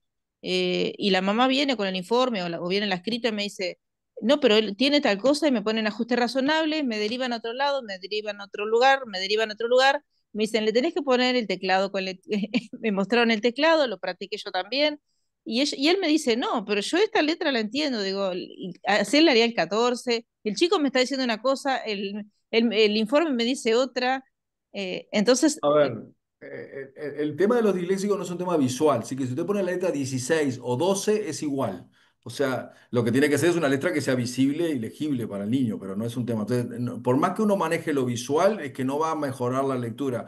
O sea, porque no es un problema visual, no hay una alteración desde lo visual en términos generales, en el caso de los chicos que tienen una dificultad específica, lo que habitualmente se llamaba dislexia. O sea que no, lo que se llama dislexia. O sea que no es un problema de lo visual. Que evidentemente si está en bachillerato, es bueno utilizar, digamos, utilizar los software que permiten la autocorrección, que permiten tener corrección. Bueno, eso le facilita mucho porque lo ayuda a corregir y no tener errores ortográficos cuando escribe y le facilita mucho en ese sentido, pero no porque la letra sea más grande va a leer mejor, ni porque la letra, salvo que sea mínima y no la vea, pero si no, no es un tema de tamaño porque no es un tema visual, ¿sí? O sea que el Arial 12 es una muy buena letra para cualquiera, o sea que quiero decir que entonces no es un tema de tamaño de letra. Sí, en el manejo ya en bachillerato es conveniente eso, seguramente el acceso, el problema del disléxico es un problema a nivel básicamente de la fonología, o sea,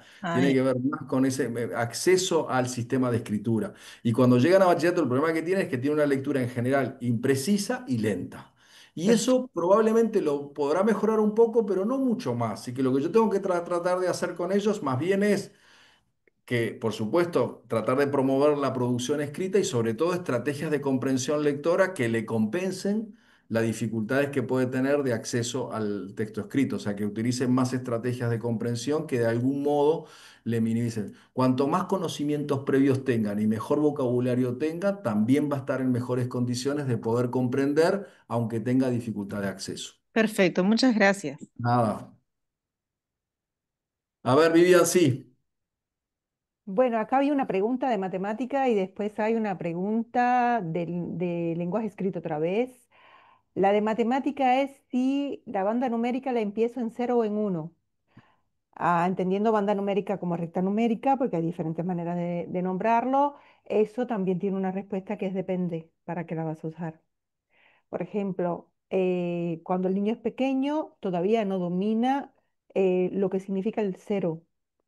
Por tanto, hasta alrededor de segundo grado no sabe realmente, no identifica las propiedades del cero como primer elemento y que no tiene último elemento. Bien, entonces, si vamos a trabajar con la recta numérica en los grados previos a segundo, tercero, es mejor empezar a trabajar por uno, hacer la recta numérica a partir del uno, porque es el número que el niño puede entender. Ya después, y en función de los objetivos que tenga el uso de la recta numérica, entonces sí podemos empezar a utilizar, por ejemplo, en fracciones entre cero y uno es muy frecuente utilizar la recta numérica para trabajar las fracciones para que los niños entiendan que no tiene antecesor y sucesor una fracción, que varias fracciones pueden tener la misma magnitud, que era lo que poníamos en el ejemplo. Entonces, el cero cuando tenga sentido para el niño. Si aún no tiene sentido para el niño lo que significa el cero, entonces mejor no ponerlo todavía en la recta numérica, ¿sí? Depende del objetivo de la tarea. No sé si será suficiente, será la que hizo la pregunta, que Wal- Waltara, Sí, ¿te parece impecable. bien? Sí, sí, sí, sí, estoy Bueno, en inicial 3 y sí. me generó esa duda una compañera y dije, la oportunidad Bien, para sacármela. me alegro, Gracias. por Muy favor. bien.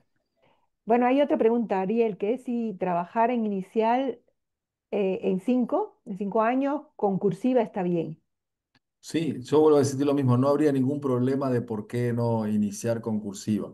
Lo que es importante, siempre recuerden, sobre todo dependiendo mucho de los contextos, pero sí la otra cosa que yo creo que es importante es, si decimos que el lenguaje escrito se sustenta en el lenguaje oral, siempre es muy importante asegurarse, digamos, de que hay ya una buena base en la oralidad. Yo creo que a veces apuramos un poco el acceso al lenguaje escrito cuando todavía no hay una buena base en la oralidad y no aprovechamos esos años de educación inicial que son tan importantes para el desarrollo de la oralidad. no hay ningún problema de que, bueno, bien sabe Vivian, en Finlandia empiezan a los 7 años la alfabetización, o sea que no hay ningún problema con que empiecen a Mm. los 6 o los 7, no es que a los 10 van a decir, uy, se nota que empezó a los 5, o sea que no, no hay que preocuparse por eso, sino lo que hay que preocuparse es en que se es necesario tener un buen manejo de la oralidad, nos da las mejores condiciones para el aprendizaje del lenguaje escrito. Cuando hay una buena oralidad y un buen manejo, digamos, de la fonología, el aprendizaje del lenguaje escrito, de lo que es el acceso, lleva 6 7 meses. Luego, la calidad de eso va a ser la práctica que haga, pero no es tan difícil porque cuando el niño reconoce los sonidos y todo, aprender 24 o a 27, según como se quiera, signos gráficos que representan esos sonidos, no es una tarea complicada para un niño. El problema es que tenga tiempo para practicar y el tema es el trabajo explícito de reconocimiento de letra y de discriminación de sonido. Y una buena oralidad que dé sustento a aquello que está leyendo. ¿Sí? Igual hay otro comentario, no es una pregunta, sino un comentario, que los estudiantes cada vez tienen menos acceso a libros con con el tema de la tecnología y vea que nos tienen mucho repertorio de vocabulario, de ahí la cantidad de faltas de ortografía. Sí, sí, sí. Mm. Eso sin duda. A ver, la literatura, muchos trabajos dicen de que para poder tener una buena comprensión de un texto, la persona debería manejar el 98% del vocabulario que dice ese texto. Así que la primera pregunta que uno tiene que hacerse es cuánto vocabulario manejan del texto que están trabajando. Entonces, muchas veces tenemos que hacer un trabajo también de asegurarnos que se conoce el vocabulario que están trabajando y a nosotros nos pasa, Vivian puede saberlo, a nivel de la universidad muchas veces que hay muchos estudiantes que realmente hay ciertas palabras que uno da por supuesto y no se maneja. Así que el tema del vocabulario es muy importante. Otro tema que a mí me interesa mucho hoy en día y me preocupa y creo que nos va a preocupar en los próximos tiempos es algo distinto a esto, que tiene que ver con lo que decía de que se lee muy poco, lo que sea, es que es cierto que el cerebro funciona por entrenamiento. Y es cierto que muchos de nosotros y los estudiantes y demás nos estamos entrenando cada vez más a la lectura rápida, a la lectura fragmentada y superficial de las redes sociales y demás. Pasamos todo el día mirando y haciendo ese tipo de lectura. El gran tema de esto es si nuestro cerebro se sigue entrenando a ese tipo de lectura, luego podrá tener una lectura reflexiva y crítica si no lo hemos entrenado para la lectura reflexiva y crítica. ¿Sí? Es que será que cuando los estudiantes tengan que leer más, es que ya no es que no les guste o no quieran, es que no pueden, porque no están preparados o entrenados para ese tipo de lectura. Y en cambio pasamos casi buena parte del día haciendo esa lectura rápida, fragmentada y superficial de los celulares. Así que ahí sí tenemos un tema interesante para pensar y reflexionar. Es lo que se conoce hoy en día como hipótesis de la superficialidad y yo creo que nos va a dar para hablar en el próximo tiempo. Y eso también explica por qué muchos países están tomando medidas muy fuertes, ¿no? Con respecto a no uso de los celulares en los centros. A veces ahora se están planteando el no dejar usar computadoras en los centros educativos. O sea, se están tomando medidas quizás porque no sabemos cómo todavía manejar este tema, pero es un tema que tenemos que prestarle atención. Nuestro cerebro se está todo el día entrenándose en ese tipo de lectura y decir, ¿cuántos van a ser los espacios para una lectura más crítica, más reflexiva, más de trabajo argumentativo, etcétera, ¿no? Por Ariel, y supuesto que hay muchos estudiantes que lo hacen, pero estamos teniendo una brecha cada vez mayor. Pero me voy del tema, pero sí es verdad que por la pero pregunta, es interesante eso que dices, ahí ahora que tenemos un estoy. tema. ¿Mm? Ahora sí, estoy 100% de acuerdo que es tremendo tema. Pero cuando hablas de la hipótesis de la superficialidad, me sonrío porque pienso que es una hipótesis muy transversal. Sí, Es claro. muy transversal, porque no solo produce superficialidad en los procesos lingüísticos, produce superficialidad, perdón, en muchos Exacto, aspectos, tanto exacto, aspectos de procesamiento cognitivo como aspectos que tienen que ver también con situaciones más, digamos, más emocionales, más sociales, más de todo. O sea, que es una exactamente. hipótesis muy generalista, Sí, sí. Por eso digo, realmente. va a ser un tema Sí. importante a considerar y a mí realmente me genera también mucha preocupación. Andrea, Y ahora sí. Ahí me escuchan, sí. La pregunta es para Vivian. Cuando nos plantean propuestas, que la propuesta de matemáticas tiene que ser entretenida para el niño, que le tiene que gustar, bueno, caemos en la digitalidad de la propuesta, en la diversidad de juegos digitales y de de propuestas que están como muy interesantes, ¿no? Y que, bueno, por ahí nos solucionan mucho la planificación docente o obviamente siempre tenemos esa mirada de lo que vamos a poner para ejercitar o para practicar, porque bueno, supuestamente no podemos llenar las hojas de ejercicios ni de operaciones y bueno, todos estos discursos que andan en la vuelta. Mi pregunta es, ¿qué tan fehacientes son? ¿El niño aprende a través del juego digital, a través del interactivo digital en matemáticas? Bueno, es muy linda pregunta y muy importante. Y además tiene respuestas ya hoy día. Así que está buenísimo que la hayas hecho. Claro. Primero, decirte, ojo con esto, justamente con esto que dijiste, que no es tu pregunta en sí, pero que está alrededor de tu pregunta, que tiene que ver con esa, digamos que esa fobia a ponerles ejercicios a los Ujú. niños, a trabajar, a ejercitar, a trabajar la fluidez. Viste que en uno de las recomendaciones está que es muy importante trabajar la repetición, porque el cerebro aprende a través de repetición. El mecanismo de repetición no es un mecanismo antinatural, es un mecanismo que el cerebro agradece, porque en la medida que haya más repetición, hay más consolidación de las huellas de información en la memoria. Por tanto, lo que no es repetir por repetir, tiene que pasar esto que yo les había dicho anteriormente, que tiene que haber una planificación, tienen que ser prácticas espaciadas, tienen que ser prácticas cortitas, tienen que ser prácticas donde hay un objetivo, donde se vaya nivelando los niveles de dificultad y sobre todo donde haya un feedback inmediato del error. Como decía Ariel, eso que funciona para el lenguaje escrito funciona para la matemática también, porque si no, se establece un- una representación inadecuada del cálculo. En este caso, hablando de la fluidez y de los hechos numéricos básicos y el repertorio, ¿no? Entonces, con relación a la pregunta real que tú estás haciendo, la central, pues mira, que hay al menos 3 metaanálisis en los últimos 10 años y los metaanálisis son estudios muy interesantes porque toman los resultados de múltiples estudios y le hacen un análisis estadístico que permite ver todos esos estudios juntos, si sobreviven los efectos que muestran en la intervención, si logran demostrar esos efectos cuando ya todos están juntos y están, vamos a decir de alguna manera, compitiendo uno con el otro.